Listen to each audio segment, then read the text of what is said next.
एक साल पूरा मोदी सरकार 3.0, फिर परचम लहराया है ऑपरेशन सिंदूर का, और फिर 4 ट्रिलियन इकॉनमी। शिक्षा के क्षेत्र में भारत सरकार के पिछले एक साल में क्या हासिल रहे? धन्यवाद शिक्षा जी। आपने प्रधानमंत्री नरेंद्र मोदी जी के नेतृत्व की सरकार की तीसरी पारी की सरकार की जब पहला साल पूरा हुआ और 11 साल की कंप्लीशन के अवसर पे एक प्रमुख विषय पे आपने आपकी एजेंडा में लाने के लिए मैं आपको धन्यवाद देता हूँ। शिक्षा को आपने प्रायोरिटाइज किया, मैं आपको धन्यवाद देता हूँ। शिक्षा जी, हमारी देश की मूल कैपेसिटी, मूल पूंजी भारत की शिक्षा प्रणाली है, भारत की ज्ञान परंपरा है।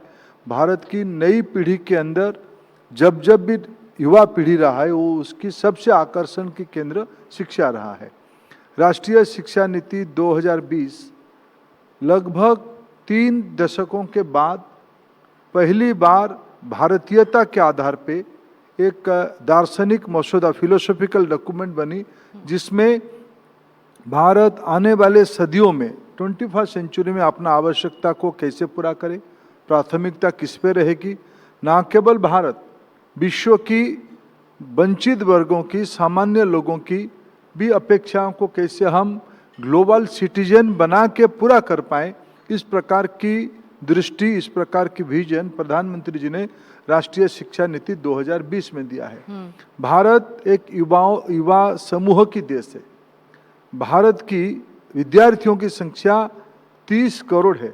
25 करोड़ बच्चे स्कूल में है, 4 करोड़ बच्चे हायर एजुकेशन में है, लगभग 1 करोड़ बच्चे स्किल डेवलपमेंट और अदर कैपेसिटी बिल्डिंग इकोसिस्टम पे है। ये 30 करोड़ विद्यार्थी जिनकी आयु 5 से लेके 22-23 साल तक है, इनके ऊपर कोई भी, हम अगर विकसित भारत की सपना दिखते हैं, विकसित भारत की परिकल्पना पे आगे बढ़ते हैं, उसका पहला शर्त है हमारी शिक्षा को मजबूती करना। शिक्षा को मैं अगर 2-3 शब्दों में कहूँ, एनईपी ने क्या क्या परामर्श दिया है। शिक्षा को जड़ से मजबूत रखना, रूटेड करना, और भविष्य की लंबी छलांग के लिए तैयार करना, फ्यूचरिस्टिक बनाना। आज जिस प्रकार की जॉब की नेचर बनी है, जिस प्रकार की कामकाज की तरीके बनी है, टेक्नोलॉजी इतने डिसरप्टिव तरीके से समाज जीवन को, व्यक्ति जीवन को प्रभावित करती है, उससे सबसे ज़्यादा कोई प्रभावित होता है और उसकी कोई कैटलिस्ट भी बन सकता है, वो है स्टूडेंट्स। इसीलिए इस ever changing, ever evolutionary sector को ये 2 चुनौती के साथ, रूटेड एंड फ्यूचरिस्टिक, ये एक प्रमुख दायित्व है। एनईपी का एक प्रमुख रिकमेंडेशन है। इसी काम को हम लोग धीरे धीरे पिछले 11 साल में सिस्टमेटिक तरीके से नीचे लाया गया, और अभी उसकी फ्रूट्स, उसकी अच्छा स्वरूप धीरे धीरे उसकी असर आने लगा है। आपके बगल में ये जादुई पिटारा भी है, इसको भी हम खोलेंगे आखिर में। ये भी आपकी एक उपलब्धि रही। लेकिन जब आपने पिछले साल कामकाज संभाला एक बार फिर शिक्षा मंत्रालय का, तो चुनौतियां बड़ी थी। नीट परीक्षा की गड़बड़ी एक बड़ी चुनौती थी, जिससे देश भर के जो अभिभावक हैं और जो छात्र हैं वो बहुत परेशान थे। आज 1 साल बाद आप उनको इस मंच से किस तरह का आश्वासन देंगे और क्या आश्वस्त आप कर सकते हैं? देखिए, अभी इस साल सफलता के साथ जेईई का मेन एंट्रेंस एग्जामिनेशन, नीट की एग्जामिनेशन, अभी सीयूईटी की एग्जामिनेशन लगभग समाप्ति की ओर बढ़ रहा है। देखिए, पिछले बार कुछ चुनौतियां आई थी, उसको सारे चुनौतियों को एक प्रमुख शिक्षाविद के नेतृत्व में, प्रशासक के नेतृत्व में, राधाकृष्णन जी के नेतृत्व में कमेटी बना के कुछ उनकी रिकमेंडेशंस को सामने लाया गया। सारा चीज़ों को अमल कर, एसओपी स्पष्टता के साथ बनाई गई। गड़बड़ी जीरो हो, zero tolerance to any kind of malpractices, any kind of mismanagement, इसकी एक प्राथमिकता लाया गया। उसके कारण इस बार निर्भुल तरीके से परीक्षा हो पाई है। हमारी देश में लाखों की संख्या में विद्यार्थी परीक्षा देते हैं। जेईई में लगभग 12 लाख विद्यार्थी परीक्षा देते हैं। नीट में इस बार 22 लाख विद्यार्थी परीक्षा दिए हैं। सीयूईटी में भी ऐसे 15 लाख तक विद्यार्थी परीक्षा देते हैं।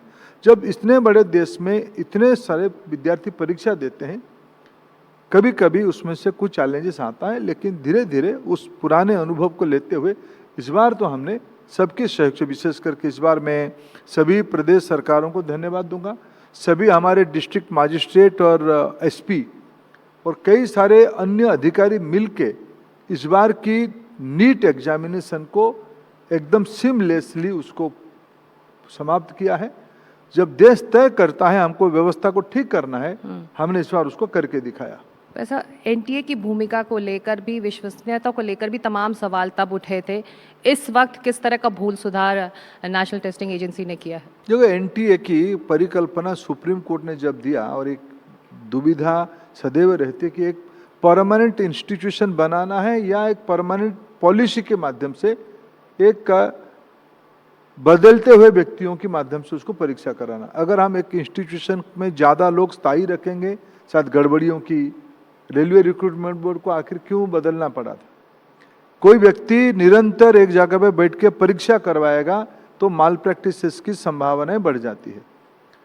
आज की टेक्नोलॉजी के ज़माने में उसमें कैसे और पारदर्शिता लाया जाए, एनटीए के बारे में प्रारंभिक दिनों में जो कमियां ध्यान में आई थी, इस बार जब हमने एनटीए को काम पे लगाया, एनटीए को मजबूत किया गया। एनटीए में मैं अगर एक आपको उदाहरण दूं, एनटीए के एक सीनियर माने एग्जीक्यूटिव, चीफ एग्जीक्यूटिव, पहले एक जॉइंट सेक्रेटरी, एडिशनल सेक्रेटरी स्तर के अधिकारी होते हैं।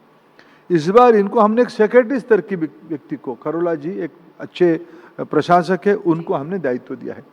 एनटीए एक इंस्टीट्यूशन है, एनटीए को धीरे धीरे इवॉल्व और करने में, उसको सुधारने का कोई असुविधा नहीं है। इस बार हमने किया भी है।